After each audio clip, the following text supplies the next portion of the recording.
Air mobility company Eve made its public debut via SPAC merger with Zanite acquisition today under the ticker EVEX on the New York Stock Exchange. Stock is sliding today, though. Eve forecasting revenue of $4.5 billion by 2030. This is an early stage company, let's be clear. Joining us to discuss our Eve co-CEOs, Andre Stein and Jerry DeMuro. Good to see you, gentlemen. Jerry, nice to see you again. Andre, nice to see you for the first time on this day. So, as I say, it's early stage. And Jerry, that was clear to us when we talked before. You guys are an eVTOL company, electric vertical takeoff and landing, which we refreshed ourselves on that acronym earlier today. Andre, I'll start with you because we've talked to Jerry in the past. Talk to us about the flight path, so to speak, of the company now that you are making this journey to a public company. That's a great moment for us, definitely. Has been a long road before us, right? So we have been incubating this project inside Embraer X, that was Embraer Market Accelerator, for the last 5 years or so. And now it's the time for us to start flying with our own wings as well. And this moment gives us a lot of confidence to reach our final goal and deliver a solution for the urban air mobility market. That's a completely new segment for aerospace. Jerry, this is a very nervous market. This is Brian here. Good to talk to you again. This is a very nervous market. Can you alleviate any concerns on when you might start be making these products and when we might actually see them in the air? Well, good morning, and thanks for having us back. As we talked about before, this is a long-term project. As you know, it's an early-stage company. Our schedule is to have vehicles enter into service in 2026.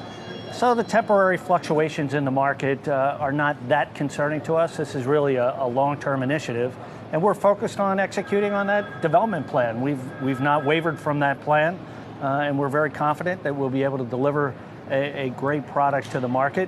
And with this listing now, we're well capitalized. We've got a great balance sheet that will carry us through there. So while the market is an interesting thing to observe in the short term, it's really not affecting our plans or our progress, given our capitalization and where we stand today. Andre, what should the consumer expect from this experience, whether that be in pricing, whether that be in the reality of what's going to be required of them? You know, does it cut down the pricing? Does it cut down that time travel? And what's the benefit? Well, the benefit, and I hit on the spot. This morning, actually yesterday morning, I came from JFK to Manhattan, for example. It took me about 2 hours to get here. So that's exactly the problem we are tackling. And we don't tend to solve all the traffic problems, but what we are bringing, it's a new solution. It's another option for people to move around the city. So if you need to be home earlier, if you need to get a flight, we can cut that down for maybe 10, 15 minutes.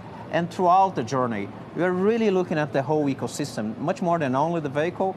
We are looking at different solutions that will make it possible.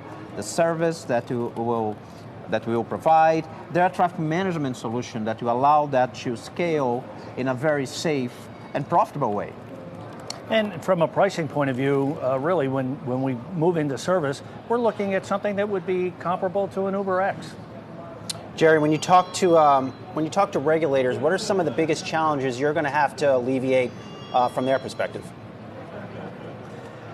So each configuration, there are a number of entrants in the market, as there was in the early days of the automotive industry, and each configuration has its own unique issues. One of the things that brought me actually to Embraer and Eve is the simplicity of our design, the minimal number of moving parts, the flight law, control laws that apply to that. So each will be a little bit different, and as you know, Embraer has more experience than anybody in certifying something like 30 aircraft in the last 2 decades or so. And so we understand that this process has to evolve, that it is a new type of vehicle incorporating other technologies, and we've planned for that. And based on our experience, we're confident, as we've worked through with the regulators in the past, what the certification requirements will be, and then how you demonstrate safety against those. So yet to evolve. We're working with the regulators today in the United States, Europe, and our primary certifier, ANAC, in Brazil, on defining those requirements as we speak. And Andre, how important is it? You guys just mentioned there are some competitors who are also trying to get off the ground in the space. How important is it going to be first?